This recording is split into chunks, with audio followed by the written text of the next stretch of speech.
There's only ever two things, love or fear. There's only ever two choices, love or fear. Love welcomes, accepts, encourages, inspires, supports, facilitates, holds space for, provides deepening, more spaciousness. 100%, a million percent. That's what love does. This isn't a debate. Fear, fear is hesitation. It's scared. It's feeling unsafe. It's feeling ungrounded. It's feeling uncertain. It wants to control things to maintain the illusion and perception of safety.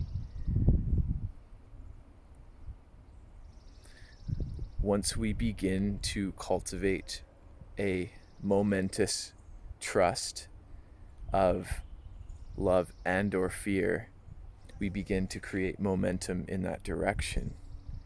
So if we live our whole lives in fear, we create a momentum in fear, and we really intimately know what that feels like. The fear becomes a very real, very recognizable, felt energy.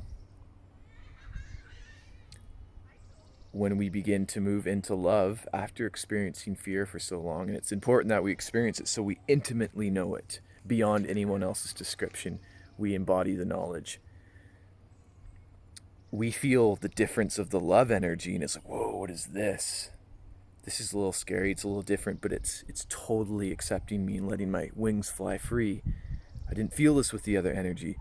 So you begin to get curious and to step into love little by little in your own time, as you allow yourself, as you give your permission. So you step into love more and more. It creates a momentum. It becomes more significant. It deepens. It strengthens. The reflex becomes stronger. We practice things habitually. The more we do, the more they just become automatic and start running on their own. That's how we do our own programming. Sun's super cool here. Yeah. So these two feelings, once we live in love and fear, we begin to define them by the way they feel more and more clearly. And it's cool because it's not like it goes away and you need to start from scratch. Everything you put into exponentiates, and it compounds, and it creates momentum. So that's comforting. That's really nice. Because after we've had a life of fear, and we start seeing what the love is, and you're like, whoa, this is real. Fear told me I could never have this, that I was never good. You start to look at what you told yourself out of fear, and like, I don't agree with that anymore. No, this is what I believe. And you replace and break those old agreements. And you do it by feeling, not by word. Because if we can choose how we feel, and we do, whether we know it or not, wouldn't we logically choose feeling high and feeling good, feeling love, feeling euphoric and like, oh my God, and feeling gratitude? Once we really get to the point where we start feeling those things and letting ourselves, the choice becomes more and more automatic, and it becomes more and more clear. And then we're able to see fear for more what it is, because when we're sitting in love, then we get this taste of that old energy signature. It's like, this is nothing of like acceptance, and it's like, oh, I don't want that. I just want to feel good. So then we just go back to feeling good, and it's an excellent reminder. It's cool to know that what we do becomes us, and what we practice becomes strengthened, whether it's love or fear. That's amazing. It's the best possibility, because the more we play and the more we're curious, the more we don't judge ourselves. We allow ourselves to go to these places, and love deepens, and our decision becomes easier and easier, and that's so nice. It's not this chiseled out of stone, fixed, rigid method like work hard, be stressed. No. Fuck that. That is not true. And if it was, like, if we're grinding and not accepting ourselves as we are, what kind of future is that going to bring us? That's only going to create that reality of grinding and being a less version of ourselves because we think the version of our love self isn't viable or sustainable. So we paint a lesser picture. It's like Dwight on The Office. There's like the Sims game, and in the Sims game, he's like assistant to the regional manager or whatever, and like he can fly, which is funny. But Jim's just like, oh, so in your greatest reality and fantasy, you're still like the manager, regional manager of a paper company, and sometimes we have that opinion of ourselves of like, I can't be my unbound self with my wings spread. I'm gonna come up with a bunch of reasons why I can't, like it's gonna upset other people, or it's too much. The world can't handle this. I can't handle this.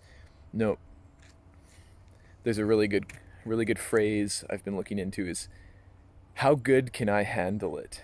Because when things get good, we can become scared. Like this is too good to be true. I need something safe. I need to sabotage myself. This feeling of love. I've been in fear so long. I don't trust this stranger to come in and like take away my familiar habitual comfort, take me back to safety, even though the safety's indoctrination, even though it's the Matrix. Woo! Woo! So, woo! You know, you put out energy and people feel that. It doesn't matter the words you say. The words have power, but we communicate on energy at the very most, and energy doesn't lie. Energy can be obscured and funneled and disrupted and masked, but it doesn't lie. How good can you handle it? How good can you get at feeling the most love you can feel? It's kind of an interesting question, but why wouldn't we want to feel the best we can feel? And what are we saying that is stopping us from living that way? There's some kind of programming. There's at the core of it, there's fear. And saying, no, you can't be you. Who do you think you are? You better get back to safety. I've had enough of this love thing. And the fear is scared too. It doesn't know what it's doing. It's trying to control. It's trying to protect you. So we can cultivate love for that. As our higher self emerges, we see what it is and see why it's important for basic survival.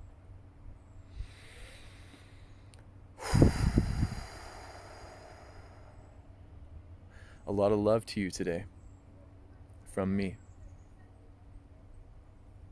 I'm excited to see you grow. I'm excited for a life lived in love. Everyone is a projection of me. So you listening to this right now, you're a projection of me, and I'm a projection of you.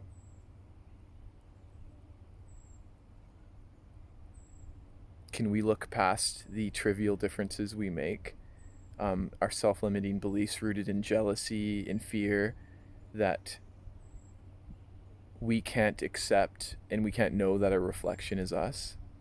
We're making up a reason why it's not us and why we can't be it, which is all bullshit. How good can you stand it? How good can you stand it? Woo! Lots of love.